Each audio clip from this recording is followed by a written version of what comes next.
کە جەنجەکانی تورکیا ئاسمانی هەرێمی کوردستانیان بەزاند و بۆردومانی ناوچە سنووریەکانیان کرد.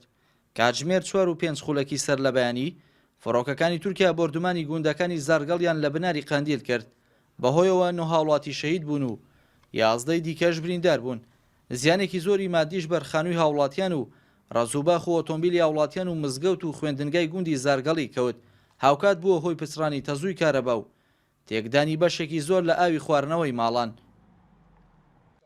فڕۆکەکان نیو سەعات بریندارێک لە خێزانی مام قەدر کەڵێتەی لێرە لە گوندی زارگەڵی ئێمە خەڵکی بۆ کریسکان هات.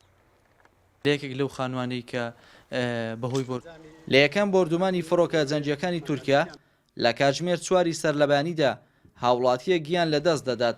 هاوکات دوای ئەوەی ژمارەیەک هاوڵاتی بە مەبەستی گواستنەوەی تەرمی و هاوڵاتی دەچن فڕۆنی دەکاتە ئامانج و ئاماژیان بۆش کردووە بە توندی وەڵامی ئێرشەکانی تورکیا دەدەنەوە. سەرê sibê roja 1/8 balafirên Tirkiye bi berdewamî gundê Zergelê bombebaran kirin û ji ber wê 9 welatî şehîd bûn û 11 kesên din jî birîndar bûn. Her sê Seroketiya Herêma Kurdistanê ew kiryar şermezar kirin.